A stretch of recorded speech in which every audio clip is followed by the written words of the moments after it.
it's FeralInferno's Game of the Year series, and we're back. And last time, hey, I know, hey, Nintendo fans out there, don't hate me. It was very PlayStation heavy, I get it.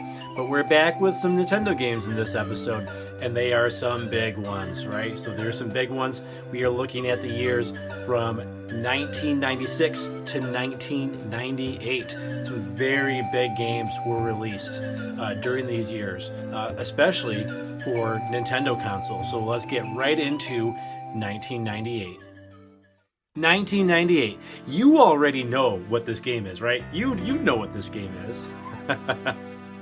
But we won't reveal it right away. We have to lead up to it a little bit, right? So this game, one of, if not my most anticipated games of all time. Everybody at my high school knew I was just chomping at the bit for this game. Everybody knew that this was my game. This is the game that I've been waiting for, been following for many years. Following the development from we first saw the first footage of it to see how it's evolved, how the name evolved, all the lead up to it, the artwork, the screenshots. This game is what got me to go to the library so I get on the internet and the computer's there. Just look up screenshots from the early days.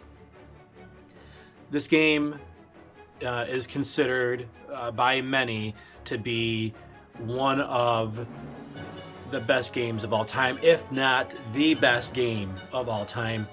No further introductions are needed. 1998, Game of the Year, without a doubt. The Legend of Zelda, Ocarina of Time. Man, the Ocarina of Time.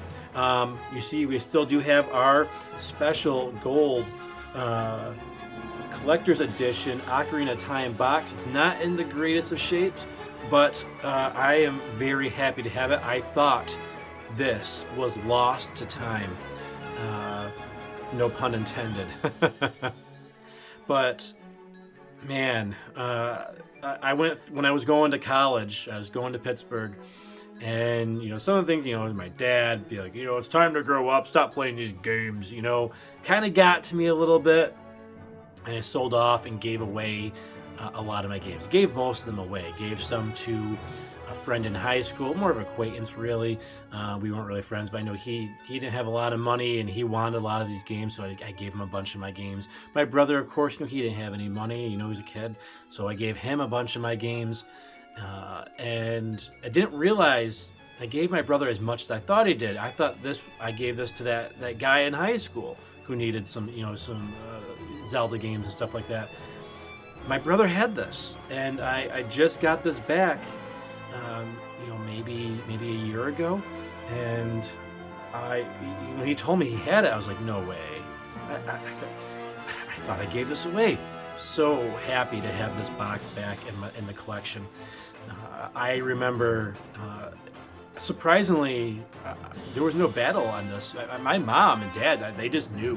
They knew how important this game was to me.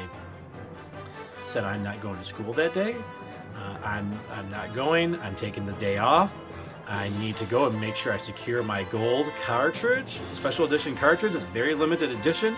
I need to be there on release day, at release time, and they were fine with it. They were like, yeah, we understand. Like, I was like ready for a battle. I had like all these like arguments and talking points. So, like, nope. They was like, yeah, okay. But wow, okay. There's no battle for this. That was easy. So I got on my bike that day. Was it November 21st, 1998, I believe the date was? Don't miss any more. Let me know in the comments if I'm wrong about that. But November 21st, 1998, got on my bike, rode to Toys R Us, had my little pre-order ticket, those little tickets that you pull out, had my ticket ready to go. Got to Toys R Us right when they opened. Went to the little section where you could pick up things you reserve. It's not here yet. Man, what a letdown. I stuck around for a while and I was like, all right, well, I'm not going to stay here forever. So I rode my bike back home. And there's like a police officer. I'm like, oh, I get in trouble for truancy. I'm not in school right now. So I'm like ducking in between buildings and stuff with my bike to make sure I'm not seen by the police. This was a whole quest for me to get this game. So I go back home. I wait a little while. I call Toys R Us. Yeah, they just came in. I'm like, oh, Okay, another half hour goes by. I have to ride my bike all the way back to Toys R Us. So I'm like, and I'm cruising. I'm like, oh man, I'm gonna miss out. There's only so many of these golden cartridges. I'm not gonna get mine. You know, I was very paranoid. I really, you know, had total FOMO. I was fear of missing out with this game. But I got there. They were just actually unsealing the boxes, so I was okay.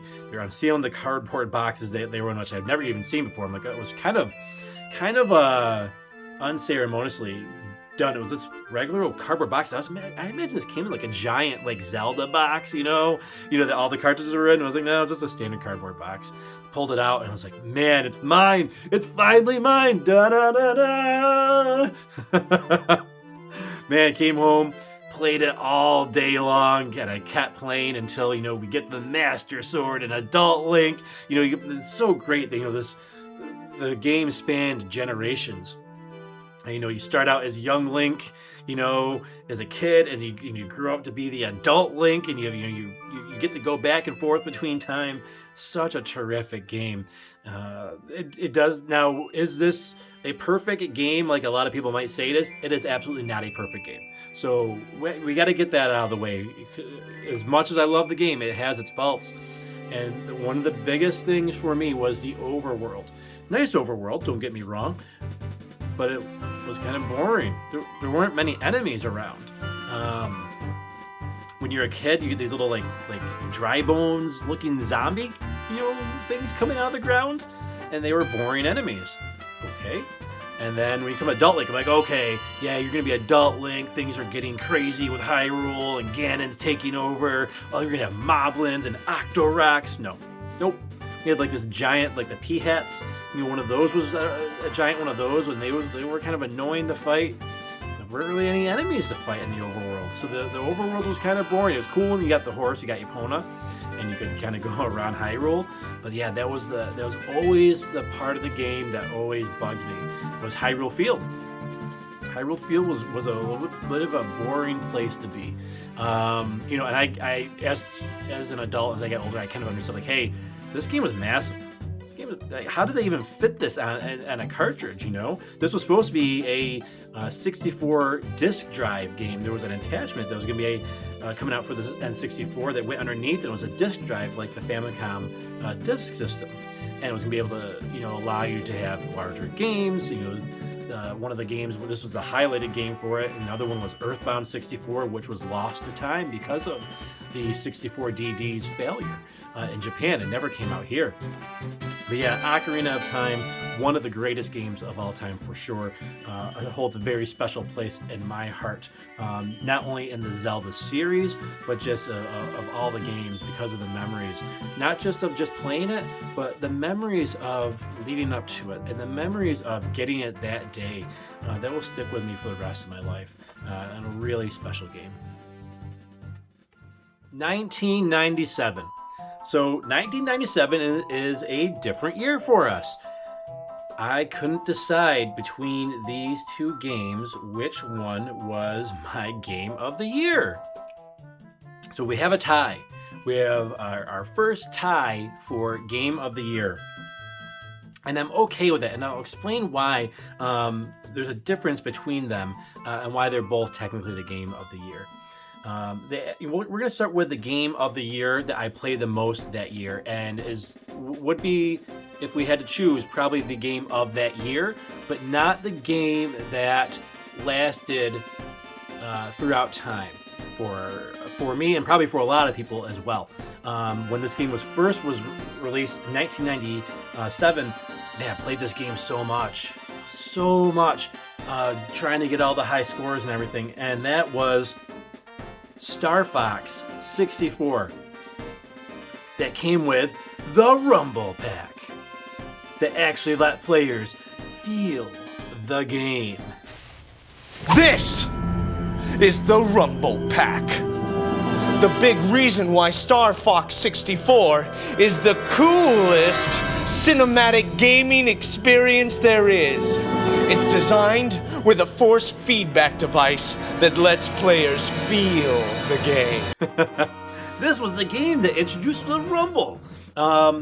I was really excited about the Rumble Pack, and this game did a great job with Rumble.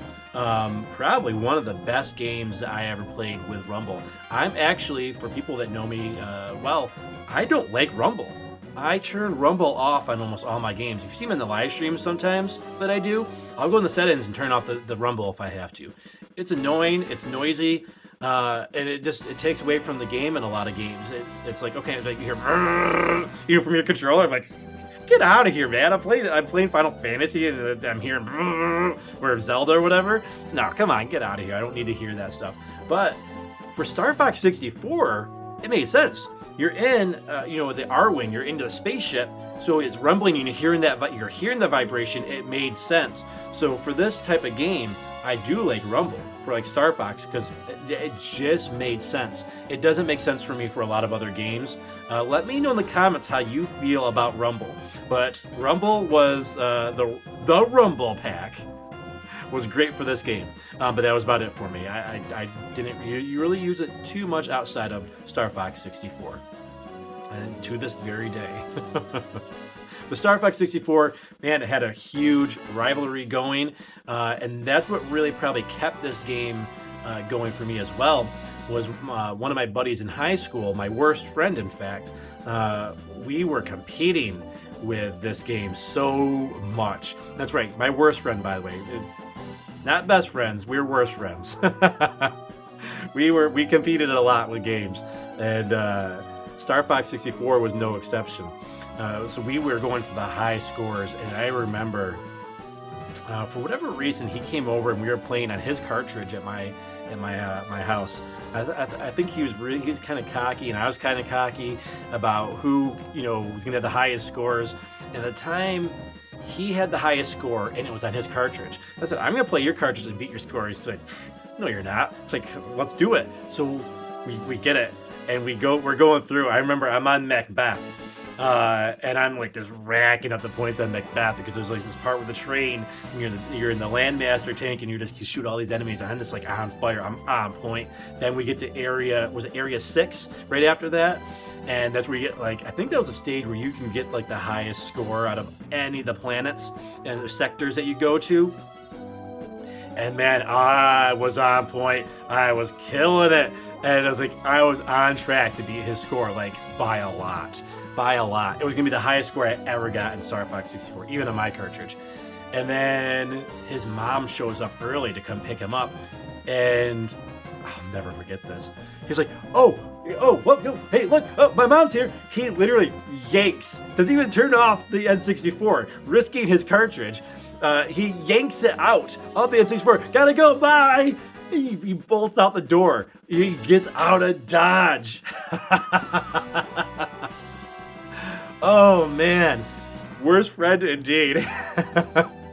So we fast forward a little bit after this, and he refuses to let me play his copy. So me and his family, his brothers, and some other guys, we all go to this water park, have a great time. We go back to his house afterwards, let's play some Star Fox and Mario Kart and all that. So we're playing some games, and then I was like, hey, how about I play some Star Fox, try to get that high score again. He refused. He's like, you're not allowed to play my copy of Star Fox 64 ever again. Because he didn't want me to beat his high score and have my initials on his cartridge. So great memories with this. Without him, this maybe wouldn't have been on here, but because of the rivalry and we were going back with the high scores, you're like, hey, I got 1900, I got 2000, I got 2100. We were going back and forth with the scores. That's what kept us going with this game, trying to get all the medals, all on expert, getting all the high scores. Man, Star Fox 64, terrific game. However, I'm not as fond of it now. I still love the game, don't get me wrong. The sayings in it were fantastic, with all the different characters. It was fully voice acted, which was like playing a movie. You're feeling the game, you're hearing the voices, that's great. But, Star Fox games, they're great for a time, and then you play them so much and you get it memorized, and it loses a little bit of its luster over time. So 1997 was fantastic for Star Fox 64. And leading up to Ocarina of Time as well, playing it. However, there was another game that wasn't quite as big for me in 1997, but it grew. oh man, did it grow. And that was Mario Kart 64. Another game that I was really looking forward to was originally called Mario Kart R when it was first announced.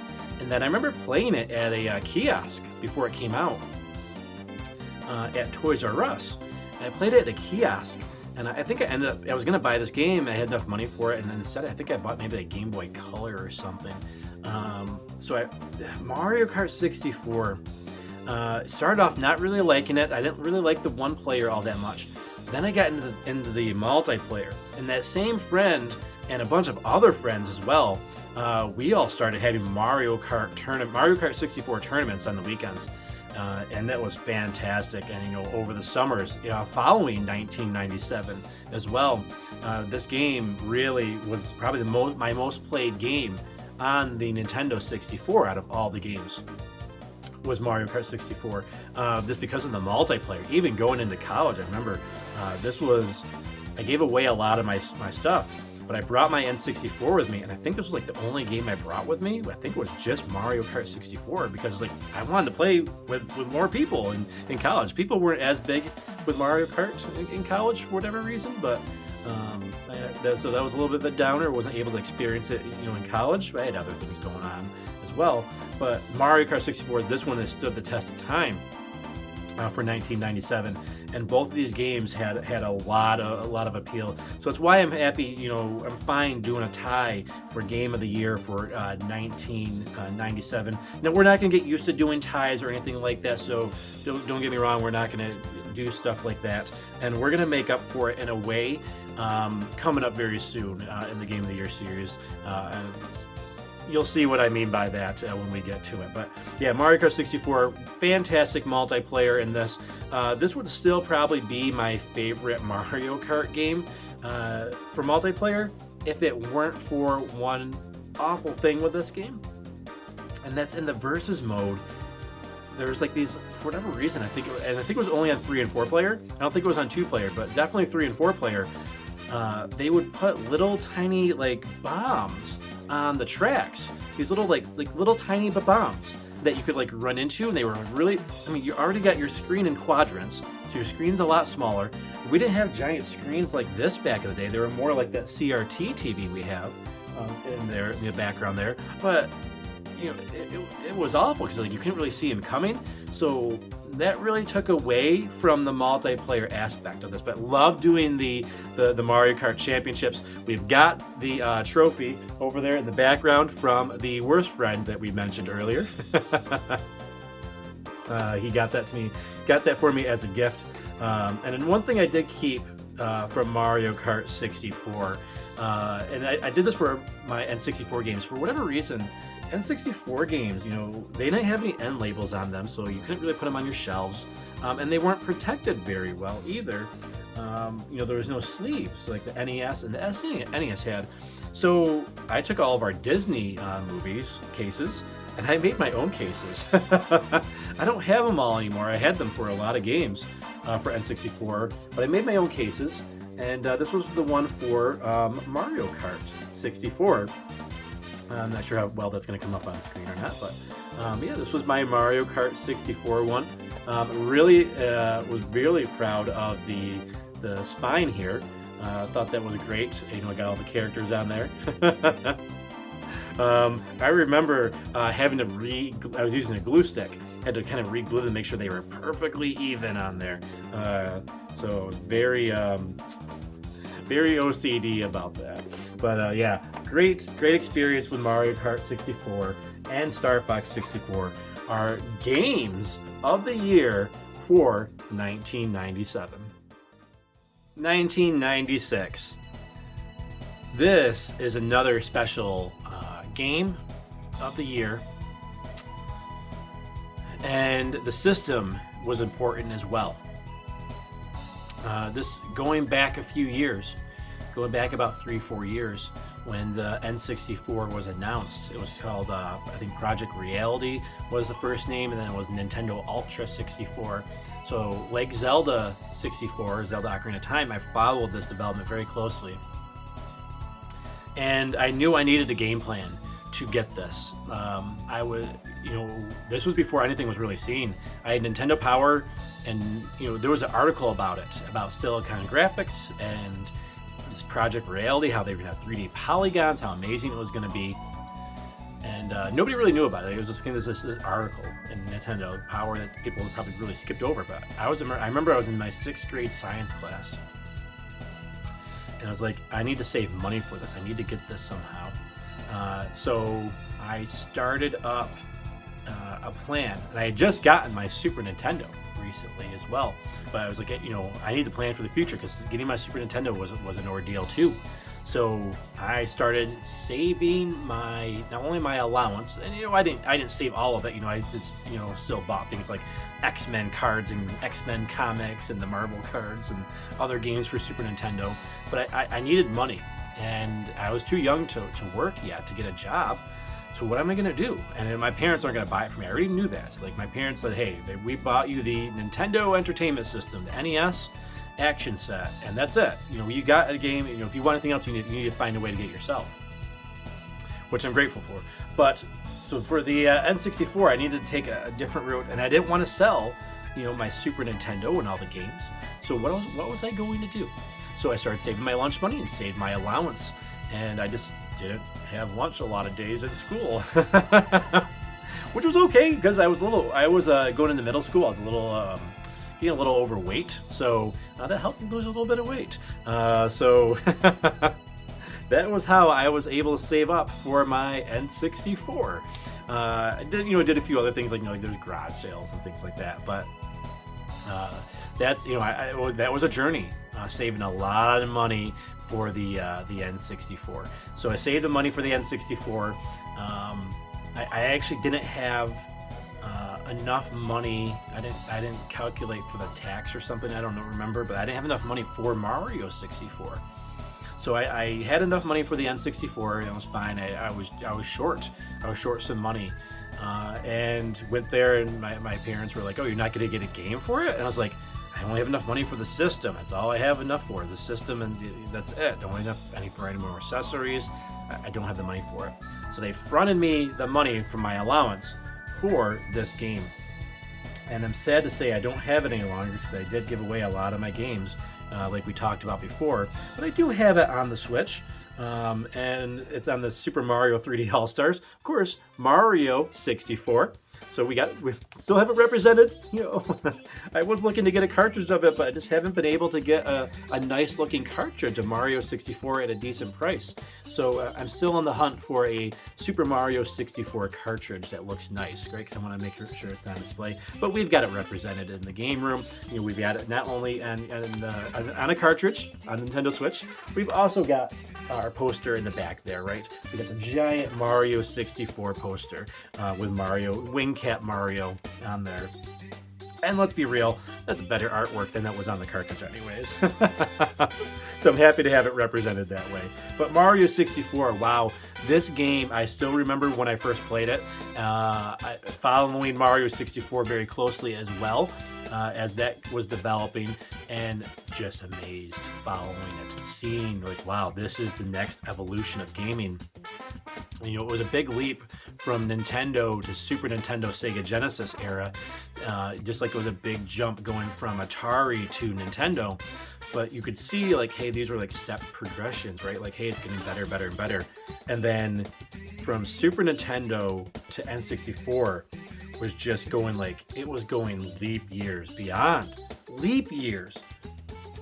It was amazing to see what they were able to do with the N64. I know N64 didn't have the FMV that PlayStation had, and a lot of people said, oh, PlayStation's got better graphics because FMV. Okay. The PlayStation graphics were not better than the N64. Feel free to, we could have some friendly debates in the comments about that. N64 was way more powerful. You could do way more on the N64 in terms of like raw graphical power on the N64 than you could on the PlayStation. Not that graphics are everything, but it did allow them to accomplish things. Like, you couldn't have Mario 64 and Zelda 64 on the PlayStation. It just wouldn't have worked. The polygon count just wasn't there. So, and not all games took advantage of the N64, and it was expensive to develop for. So, hey, it has its cons, don't get me wrong, but it was a powerful system and it blew me away. The Saturn and the PlayStation 1 did not blow me away the same way the N64 did. And I remember we were at a friend's house, and my brother had mentioned that they had gone to Toys R Us, and just casually says, "Oh yeah, they had Mario 64 there on display." And I was like, "Wait, what? You didn't tell me about this? Like, you got it pre-ordered. You'll get it anyways, right?" I'm like, "What?" I left. I literally got my bike. I left, rode my bike all the way to Toys R Us, and I played. I couldn't believe it was on display, and I was amazed with the 3D polygon graphics and the world that you could explore in Mario 64, the freedom that you had, the control of Mario that you'd never before. I mean, you could run and jump and do fireballs or whatever. In Mario 3, you could do somersault to get the star, man. You could fly the Tanuki tail, whatever. But like the freedom that you had in Mario 64 was unprecedented. And for those that didn't grow up, from the 80s and 90s, going into this era, it's one of those leaps that just blew you away from gaming. And this was one of those leaps for me. We talked about in a previous Game of the Year video about the leap from, the GameCube PS2 era to the Wii and the motion controls. Now, while motion controls aren't very, as popular as they used to be when it first came out, man, it changed the game. This changed the game. The N64, the controller, was that the 3-prong thing or whatever, but people didn't like it too much. But I loved the controller. I thought it was great. Well, you can't use the D-pad and the stick at the same time. Back then, it didn't really matter. We didn't, why would you need to use both at the same time? It's fine. We weren't used to the whole twin stick thing yet. I loved the controller, I loved the system, and I loved Mario 64. Got all 120 stars. Happy to say I got everything in that game. I tried to get every single coin as well, and I got pretty close. If I may have done it, but I was like, I want to get every single coin that's possible to get in the game. And I'm pretty sure I did that too. So I'm pretty sure I truly 100%ed Super Mario 64. But a very special game for me. I do want to talk a little bit, just very briefly, about the runner-up for 1996. One of the runner-ups anyways, and that was Wave Race 64. A lot of really good memories with this game as well. This is my second game for the N64. I got this for Christmas. And man, I don't really like a lot of pure racing games. Mario Kart's a little different, right? It's a kart racer, it's a battle racer. Man, Wave Race though, even Wave Race Blue Storm for the GameCube, I was excited for that game, but it didn't do it for me. Because I thought I was getting, it wasn't from the same developers. It was way different. Man, there was something about this so charming. The water graphics were amazing. The wave graphics, I should say. The waves were just so, it felt so good to play this game. It felt like you're on a jet ski playing this game. And all the different types of water physics that they had as well. Calm and stormy, and just regular waves, and the water levels would rise and lower. And the announcer was bad. A lot of people think the announcer is annoying, but I love the announcer. He's like, "Okay, good, don't miss any more. Maximum power! Maximum power!" He was so excited about the game when you were playing the game. It's like, you'd be like, you get through a lap and you'd be way behind, you're losing. He just laugh. Okay, usually you're mad when you lose, but I'd hear him say that, I would just start cracking up. But yeah, loved Wave Race 64. I remember I used to also play this game with the old 90s song, Jars of Clay, Flood, because the water flood. So it just made sense. I played it with this, with this game playing. Man, loved Wave Race 64 as well. So I just wanted to quickly mention this. Not Game of the Year, doesn't touch Mario 64, but still a lot of fun. So yeah, 1996 and 1998, this was the N64 episode. All N64. Loved the N64. It did, kind of, in the end, disappoint, you know, it didn't get that third-party support. But man, the first-party support, what we just looked at today, amazing. Amazing. Unfortunately, Nintendo was one of the few developers who could actually develop really well for the system, other than maybe Rare. Rare was really good too. So, you know, as usual, you know, we got to talk about which of these games. I can't hold them all up because we talked about a lot of games, but we got to talk about which game would win if they all went up against each other. And, you know, there's probably two games that would really kind of come to mind that we talked about that would win out if all these games had to go up against each other in the same year. And the winner for me, and you may have guessed it, is The Legend of Zelda: Ocarina of Time. Man, this was a terrific game. It wasn't the perfect game that I wanted it to be. That was the only small letdown with it, but that's only because my expectations were unfairly high for this game. They still met most of my expectations for this game. The care and time that went into this game. Super Mario 64 was a terrific, polished game as well. But there was something more with Ocarina of Time. And that something more was just the care and love that went into it, and the time that went into it, and the journey. It wasn't even just all about the game, but the journey for me getting to Zelda 64 being released, you know, from start to finish. Followed it, you know, from it with the very first Space, I think it was Space World they showed it at, and love this game. I'm sure you've played it before. I'd love to hear your memories of Ocarina of Time or any of these N64 games. Any of the N64 games. What's your top N64 game? What are your games of the year for 1996 to 1998? We'd love to hear about that in the comments. Thank you so much for coming in and coming on this big nostalgia trip. All these videos are nostalgia trip, but this was a special one. Talking about the N64. Thanks a lot, everybody, and we'll see you on the next one. Take care.